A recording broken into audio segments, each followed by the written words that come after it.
Good evening to all of you. मेरा नाम प्रियेश मिश्रा है और आप सभी का स्वागत है पीएम क्लासेस के यूट्यूब चैनल पे।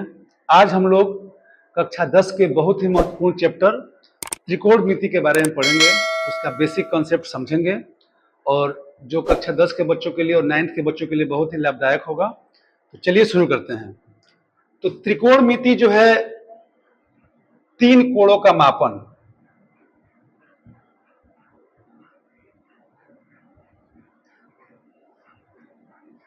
ट्रिगोनमेट्री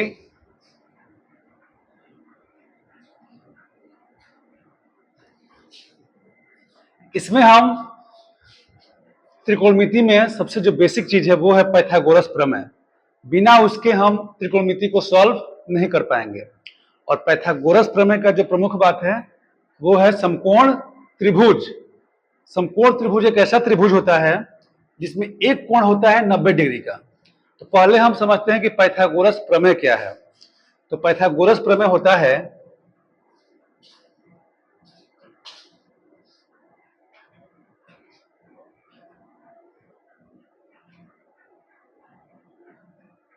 किसी भी समकोण त्रिभुज में अगर ये कोण 90 डिग्री का है तो उसके सामने की भुजा कर्ण कहलाएगी, हाइपोटेनस।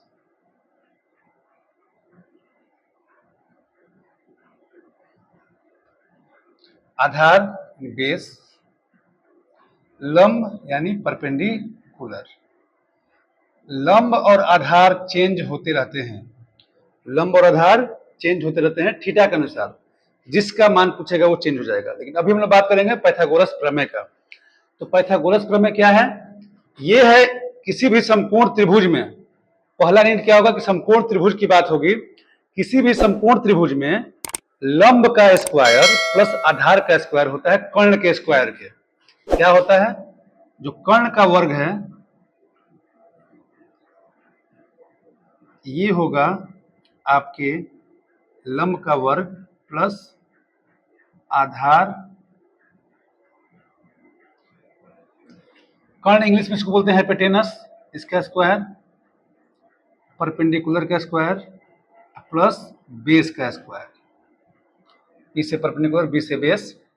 अब किसी भी त्रिभुज में आपको दो चीजें पता होंगी और आपको तीसरा निकालना होगा। उसके बाद आप जो sign theta, cos theta, tan theta आप लोग सुनते आए हैं, जो त्रिकोणमिति की अनुपात होते हैं, रेशियो होते हैं, वो हम लोग निकाल पाएंगे। Sine theta, cos theta, tan theta, cot theta, sec theta और कोसेक थीटा। ये होता है लंब बटा कर्ण। आप लोग एक अच्छा बात जानते होंगे, लाल बटा काका, लाल बटा काका। ये ट्रिक है इसका, बचपन से सब लोग पढ़ते आ रहे हैं, हम लोग भी यही पढ़े हैं, लाल बटा काका। इसके माध्यम से हम लोग निम्न राशियों का इनका अनुपात हम निकाल पाते हैं। तो साइन थीटा होता है लंब बटा में कर्ण, कॉस थीटा आधार बटा में कर्ण, टैन थीटा लंब बटा में आधार। ये बात की बात है। पहले हम इस पाइथागोरस प्रमेय को देखते हैं। तो एग्जाम में सवाल कैसे आएगा? एग्जाम में सवाल आएगा कि दे देगा आपको मान साइन थीटा का। तो साइन थीटा देखने के बाद आपको तुरंत समझना पड़ेगा यह चीज कि वो बात कर रहा है लंब और कर्ण का। और उसके बाद हमको इसी के आधार पर निकालना पड़ेगा क्या? आधार। तो तब हम इस फॉर्मूले का प्रयोग करेंगे। मतलब त्रिकोणमिति बनाने के लिए आपको पाइथागोरस प्रमेय की आवश्यकता हमेशा पड़ेगा। उससे क्या फायदा होगा कि इन तीनों में से कोई दो दिया रहेगा, क्योंकि इनमें दो ही पता है ना, लंब या कर्ण, आधार कर्ण, लंब आधार, आधार लंब, कर्ण आधार। हमेशा एक आपको कम रहेगा, हमेशा आपको एक निकालना पड़ेगा। और उसको निकालने के लिए आपको इस फॉर्मूले की आवश्यकता पड़ेगी। और ये मान क्या है? ये स्क्वायर में है, ध्यान रखिएगा। तो इसका मान निकालना पड़ेगा। जैसे क्या होगा कि दिया है किसी त्रिभुज में साइन थीटा बराबर, एक समकोण त्रिभुज है जिसमें साइन थीटा का मान दे दिया है। तो साइन थीटा होता है लंब बटा में कर्ण, इसका मान दिया है आपका 12 बटा में 13। पूछा है कि बाकी सभी जो भी अनुपात हैं उनका आप मान निकालिए। साइन दे दिया है, पूछा है cos theta, tan theta, cot theta, sec theta और कोसेक थीटा। तो साइन थीटा दिया है 12 बटा में 13। तो साइन थीटा देखते ही मेरे मन में ये बात आना चाहिए, लंब बटा में कर्ण, परपेंडिकुलर अपॉन हाइपोटेनियस। तो परपेंडिकुलर क्या है? इसमें दिया है लंब क्या है? 12 है और कर्ण क्या है? 13 है। लेकिन जब हम जाएंगे कॉस थीटा निकालने तो हमको चाहिए क्या, आधार चाहिए। लेकिन हमको क्या पता है, लंब और कर्ण, आधार के बारे में नहीं पता है। तो वही आधार निकालने के लिए हमको इस फॉर्मूले की आवश्यकता पड़ेगी, क्योंकि एक ऐसा फॉर्मूला है जिसमें कर्ण भी है, लंब भी है और आधार भी है। तो साइन थीटा में क्या पता है हमको, ये 12 क्या हो गया, लंब, और 13 क्या हो गया, कर्ण। हमको पता है फॉर्मूला पाइथागोरस प्रमेय से कि कर्ण का स्क्वायर क्या होता है, लंब का स्क्वायर प्लस आधार का स्क्वायर। यहां कर्ण क्या था, 13 था, तो 13 यहां पुट कर दीजिए, उसका स्क्वायर हो गया। लंब क्या है, 12 है, उसका स्क्वायर हो गया, प्लस आधार हमको फाइंड आउट करना है। तो 13 का स्क्वायर होता है 169, क्या होता है 12 का 144 प्लस आधार का स्क्वायर। इसलिए आधार का स्क्वायर उधर ही छोड़ दीजिए आप, इसको इधर लाइएगा, तो 169 माइनस 144, ये हो जाएगा 25। जब आधार स्क्वायर हो गया 25, तो आधार क्या होगा, 5, क्या होगा, 5 होगा, क्योंकि 5 का वर्ग है ये। इसको हम और शॉर्ट में इसको आप लिख सकते थे यहाँ पे, आधार बराबर √25, उसके बाद आधार आता है आपका 5। यानी अब हमको आधार भी मिल गया, लंब और कर्ण तो पता ही था, अब हमको आधार भी पता लग गया। उससे क्या होगा कि हम बाकी सबका मान निकाल देंगे, क्योंकि सारे फॉर्मूला में क्या है, कॉस थीटा में क्या है, आधार बटा कर्ण, टेन में क्या है, लंब बटा आधार। ये तीनों फॉर्मूला ही बस आपको याद करना है, बाकी सब उसके बाद आपको याद हो जाएगा। कैसे, लाल बटा कका, लंब बटा कर्ण, आधार बटा कर्ण, लंब बटा आधार। ठीक, तो साइन थीटा होता है लंब बटा में कर्ण, कॉस होता है आधार बटा में कर्ण, टेन होता है लंब बटा में आधार। उसके बाद क्या है, जो कॉट है ना, देखिए ध्यान से, टेन का उल्टा है, तो लंब बटा आधार था, तो ये आधार बटा लंब हो गया। जो सेक है वो कॉस का उल्टा है, यहाँ पे आधार बटा कर्ण था, तो यहाँ पे क्या हो गया, कर्ण बटा आधार। जो कॉसेक है वो साइन का उल्टा है, यहाँ लंब बटा कर्ण था, तो ये कर्ण बटा लंब हो गया। इसीलिए अगर कॉसेक थीटा का मान दिया है कहीं पे 13/12, अगर पूछता है साइन थीटा का मान, तो तुरंत हम उसको उल्टा कर देंगे। तो ये बात हमको पता होना चाहिए। जो बच्चे क्लास 10 में हैं उनसे हम लोग थोड़ा ज्यादा मेहनत की उम्मीद करते हैं, तो बार बार लिखने से, बार बार प्रैक्टिस करने से ये सारी चीजें आपकी क्लियर हो जाएंगी और आपको कोई दिक्कत नहीं होगा।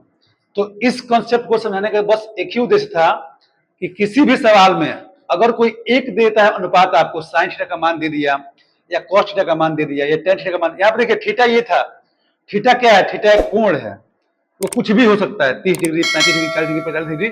चूंकि ये 90 है, तो इन दोनों का योग 90 के आसपास ही होगा, 90 ही होगा, क्योंकि त्रिभुज में सब मिला के 180 होता है, ये 90 दिया हुआ है। तो थीटा के सामने की भुजा हमेशा लंब होगी, ध्यान रखें।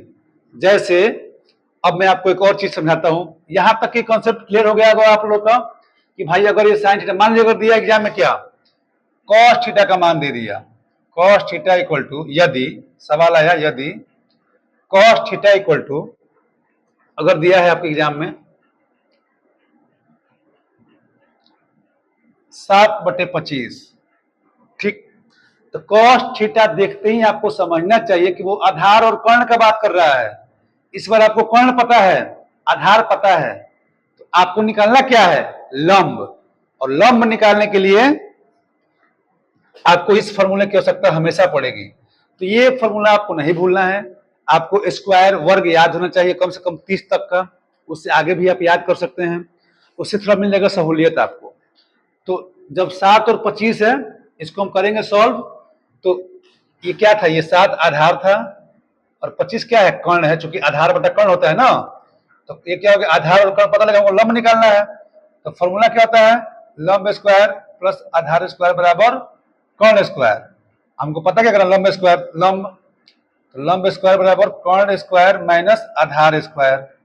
कर्ण क्या दिया है, 25, तो 25 का स्क्वायर क्या होता है, 625, एक का स्क्वायर 7 का स्क्वायर तो 49, ये आ गया आपका 576, क्या जाएगा ये 576, लंब का स्क्वायर है, तो लंब क्या हो जाएगा, रूट में 500, 576, और ये होता है 24 का स्क्वायर है, तो लंब क्या आ गया 24 सेंटीमीटर या मीटर, जो भी दिया होगा अनुपात उसमें हो गया ये। तो हमको लंब पता लग गया, यानी अब हमको लंब भी पता है, आधार भी पता है और कर्ण भी पता है। और जब हमको तीनों पता लग गया तो इन छहों का मान हम निकाल सकते हैं, इन छहों का मान हम आसानी से निकाल सकते हैं। तो ये बेसिक फाउंडेशन था त्रिकोणमिति के सवालों को सॉल्व करने का। इसमें एक बात मैं और जोड़ना चाहूंगा, वो ये है कि बार बार ये चेंज होता रहता है। जैसे ध्यान दीजिएगा, मैं यहाँ पे एक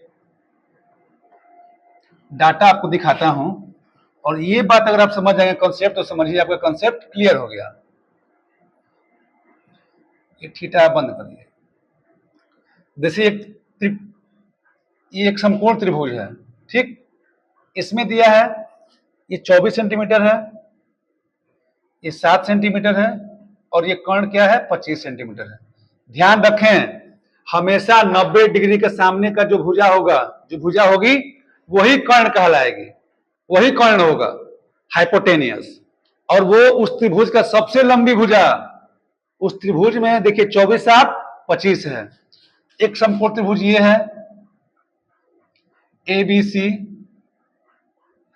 3 सेंटीमीटर, 4 सेंटीमीटर और ये 5 सेंटीमीटर। अगर बी समकोण है, देखिए ध्यान, 90 डिग्री के सामने की भुजा क्या है सबसे बड़ी है। यानी पहला फैक्ट कि कर्ण तीनों भुजाओं में सबसे बड़ा होता है, लंब और आधार से बड़ा होता है। ये क्लियर है। अब क्या है, हमको ये पता है कि साइन क्या होता है लंब बटा कर्ण, कॉस क्या होता है आधार बटा कर्ण, पता है। सवाल पूछ दिया साइन ए का मान बताएं, साइन ए का मान क्या होगा, इस त्रिभुज में साइन ए का मान क्या होगा। तो साइन ए यानी कि एंगल ए की बात कर रहा है, इस एंगल की बात कर रहा है। तो उस समय क्या था, आपने इसको लंब मान लिया था क्योंकि थीटा यहां पे था। मैं बार बार ये बात बोल रहा हूं कि जिस एंगल की बात करेगा उसके सामने की भुजा जो होगी वो लंब कहलाएगी। तो ए के सामने की भुजा क्या है, बीसी है, तो ये लंब हो जाएगी। साइन का फॉर्मूला क्या पता है, लंब बटा कर्ण, लंब बटा में कर्ण, परपेंडिकुलर अपॉन हाइपोटेनियस।